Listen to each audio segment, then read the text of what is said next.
ඒ අකුරෙන් පටන් ගන්න වචන ටිකක් ඔයාලා පෙළ පොතේ තියෙන. ඒක අපි කොටස් 5කට බෙදලා තියෙනවා. පළවෙනි පේලිය තියෙන වචන ඔක්කොම කියවෙන්නේ එක්ක අයන්න එක්ක ආයන්න. උදාහරණයක් ඇටට ආස්. දෙවෙනි පේලියේ තියෙන හැම වචනයක්ම කියවෙන්නේ එක්ක යන්න එක්ක යන්න. එයාපෝට් anything ඒ වගේ. තුන්වෙනි පේලියේ තියෙන හැම වචනයක්ම කියවෙන්නේ ඉංග්‍රීසි භාෂාවට සුවිශේෂී શબ્දයක් තියෙනවා කියලා.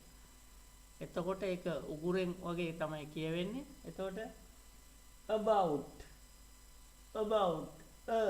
around කියලා ඒ වචන ටික තමයි තුන්වෙනි කොටසේ තියෙන්නේ. හතරවෙනි කොටසේ තියෙන්නේ තියෙන හැම වචනයක්ම කියවෙන්නේ එක්ක යන්නේ එක්ක යන්නේ.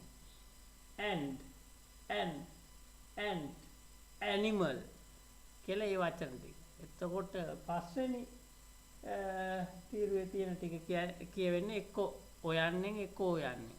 එක වචනයක් තියෙනවා මෙතන සඳහන් කළා all කියලා.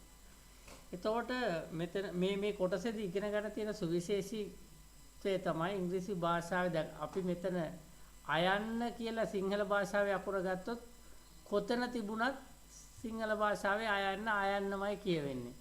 නමුත් ඉංග්‍රීසි භාෂාවේ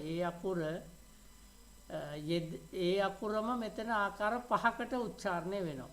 ඒ නිසා ආධුනිකයෙකුට සමහර වචන කියව ගනිද්දී ඒක වෙන්නේ කොහොමද මේක වෙන්නේ කොහොමද කියලා ගැටලුවක් ඇති වෙන්න පුළුවන්. ඒ නිසා තමයි මේ පැහැදිලි කිරීම කරේ.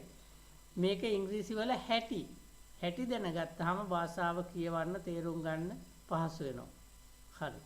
අපි බලමු ඉස්සරහට.